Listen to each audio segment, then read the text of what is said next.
Certainly beats walking up hills. Like they say, second class ride beats a first class walk.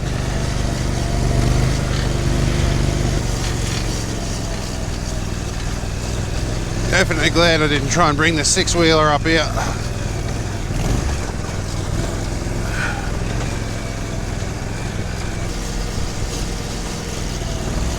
I think I'm going to turn around.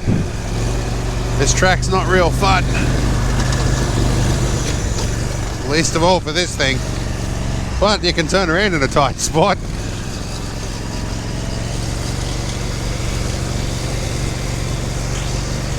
Yeah, I think I don't want to do the full length of this track today. Could end up being a bit hard on tyres too. Oh. Yeah, alright, I don't think my spine is ready for this today. Oh. Wonder where those racing Argos went that have got long arm or long travel suspension on them. That would be actually kind of tempting for stuff like this. Beautiful bit of scenery up here though.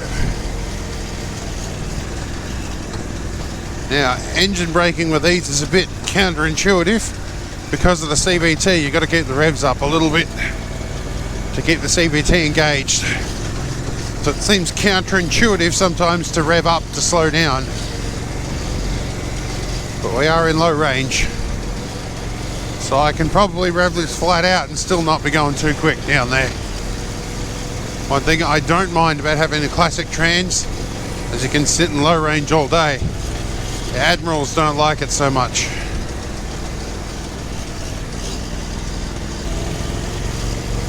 Slightly better, the track's a bit sandier now, but it's almost the bottom of the track.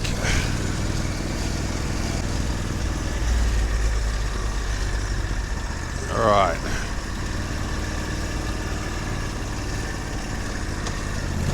Dodge the pointy ones.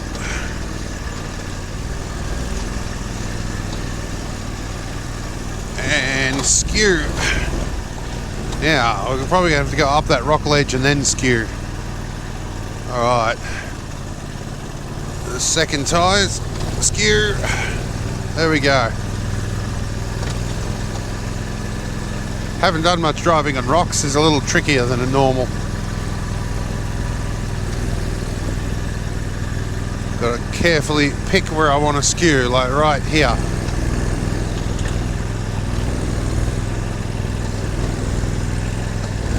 Hope that little puff of dust I saw wasn't a tyre bursting. Find out when we get to the top of the hill, I guess. Might have just been the exhaust.